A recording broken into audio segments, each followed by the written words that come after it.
take shit. I got no love for the fakeness. If you wanna play tough and wanna hate this, I'll always show up. I don't ever slow up, no I don't take shit. I got no love for the fakeness. If you wanna play tough and wanna hate this, I'll always show up and make a statement. I don't ever slow up, no I don't take shit. I got no love for the fakeness. If you wanna play tough and wanna hate this, I'll always show up and make a statement. Everything I do, hey kid, don't ever let them get inside your head. Marc Marquez mengakhiri musim di tempat ketiga dalam kejuaraan. Sebuah peringkat yang bersifat anekdot baginya tetapi memungkinkan dia untuk berterima kasih kepada tim Gresini atas apa yang dia alami tahun ini. Memperoleh tempat ketiga dalam kejuaraan, yang ditentangnya oleh Enea Bastianini, sebenarnya bukan kekhawatirannya yang pertama. Tetapi Marc Marquez memvalidasinya pada hari Minggu dengan meraih podium ke-10. Satu kesuksesan lagi untuk mengakhiri tahun rekonstruksi, dan sebuah penghargaan yang nilainya tidak dia ketahui untuk dirinya sendiri.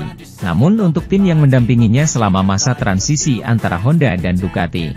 Tempat kedua ini adalah akhir terbaik dari babak yang sangat indah dalam karir saya bersama tim Gresini. Saya bersenang-senang di sana dan itu cara terbaik untuk mengucapkan terima kasih kepada mereka, jelas pembalap Spanyol itu saat turun dari podium. Mereka menjadi tim yang sangat penting dalam karir saya karena saya berada di momen yang sangat buruk dan transfer yang saya lakukan tahun lalu sangatlah penting.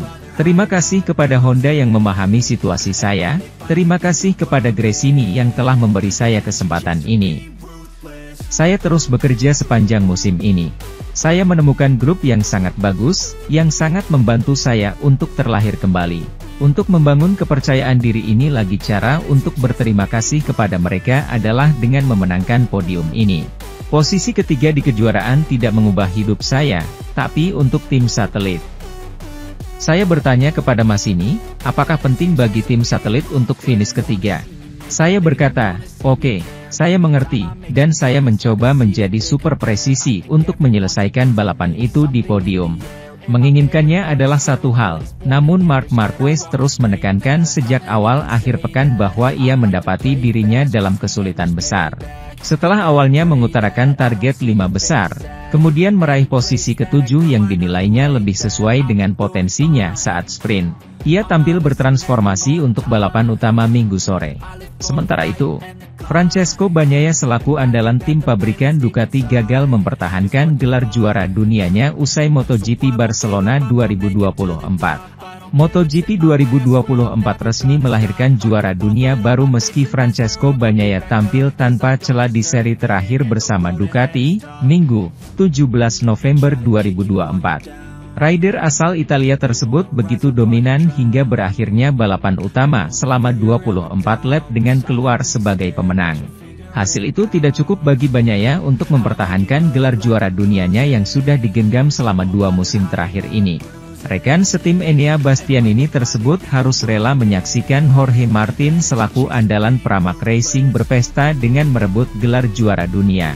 Pembalap Spanyol itu tidak terhentikan merajai musim ini meski mengakhiri MotoGP Barcelona 2024 dengan menduduki posisi ketiga. Usai berakhirnya seri pamungkas MotoGP 2024, Martin menorehkan total 508 poin atau unggul 10 poin atas Bagnaia di klasemen akhir. Kegagalan mempertahankan gelar juara dunia tentu menjadi hal yang mengecewakan bagi murid kebanggaan Valentino Rossi tersebut. Pasalnya, Bagnaia menorehkan performa yang cukup superior dalam sesi balapan utama sepanjang MotoGP 2024 ini. Bagaimana tidak? Pembalap berusia 27 tahun itu memiliki statistik yang mengesankan pada musim ini melalui raihan 16 podium dengan 11 kemenangan. Jumlah tersebut jauh lebih baik dibandingkan dengan Martin untuk sesi balapan utama yang mengemas 16 podium dengan 3 kemenangan. Martin memiliki perbedaan untuk merebut gelar juara dunia dari tangan Bagnaia dengan performa yang lebih konsisten terutama saat sprint race. Poin-poin dalam sesi balapan mini musim inilah yang membuat Bagnaia tidak bisa menyaingi rider berkebangsaan Spanyol tersebut. Apa yang dialami Bagnaia musim ini mirip dengan momen saat mentornya, Valentino Rossi berjibaku bersama Yamaha pada musim 2006 silam. Marc Marquez berhasil menempati posisi ketiga dalam kejuaraan dunia pembalap. Marc Marquez finish di posisi kedua dalam balapan Grand Prix Solidaritas Barcelona hari Minggu dan meraih posisi ketiga dalam kejuaraan dunia pembalap, melampaui Enea Bastianini. Pembalap Gresini, yang tidak tampil bagus sepanjang akhir pekan, tampaknya telah kembali ke setup awal dan menemukan performa yang sepertinya tidak ia dapatkan pada hari Sabtu dengan GP23-nya. Pembalap 93, yang sudah berpikir untuk memakai motor resmi Ducati pada hari Selasa ini, telah menganalisa melalui mikrofon DAS seperti apa balapan terakhir ini.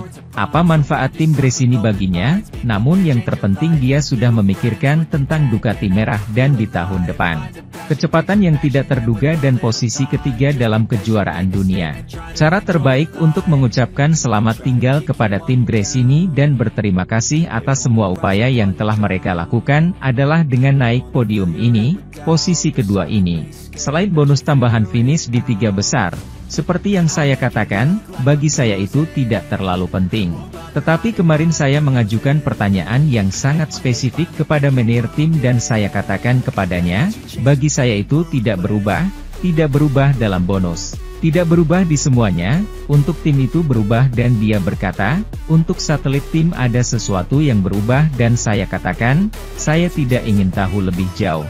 Jadi disitulah saya berusaha membuat balapan senyaman mungkin dan bukan berarti saya tidak melakukannya kemarin. Tapi itu berarti selama akhir pekan kami sedikit tersesat dan kami telah kembali ke motor yang kami miliki. Memulai di sini dan kenyataannya adalah saya merasa sangat nyaman dalam balapan. Apa yang dapat diambil dari masa-masanya di Gresini, itu telah berubah di mana saya memfokuskan karir profesional saya, terutama sampai tahun 2020 itu masih bunga-bunga. Tahun-tahun yang indah dengan grup yang hebat, dengan tim yang hebat yaitu Honda. Sementara itu, Bastianini mengkritik Espargaro atas perilakunya di trek setelah Grand Prix Barcelona dan merefleksikan inkonsistensinya di musim 2024. Grand Prix Solidaritas MotoGP Barcelona tak hanya menyisakan momen seru di aspal, tapi juga rentetan ketegangan di luar lintasan, menyoroti kritik pebalap Ducati, Enea Bastianini, terhadap Aleix Espargaro yang finish di posisi kelima balapan dan membantu temannya, Jorge Martin akan dinobatkan sebagai juara tahun 2024. Martin, dengan performa yang solid, finish ketiga di klasemen. Sementara Espargaro menghabiskan sebagian besar kompetisi bertarung dengan Bastianini untuk tempat keempat. Namun pertarungan antara kedua pembalap tersebut menjadi topik kontroversi usai balapan. Bastianini, yang akhirnya finish di posisi ketujuh, tampak kesal dengan sikap Espargaro selama kompetisi, menuduhnya tidak bersih dalam perilakunya di lintasan. Usai melewati garis finish, pebalap Ducati itu dengan tegas menyatakan, saya tidak senang dengan apa yang dilakukan Aleix. Bagi saya, itu tidak benar. Dia bukan rekan setimnya. Itu bukanlah hal yang bersih.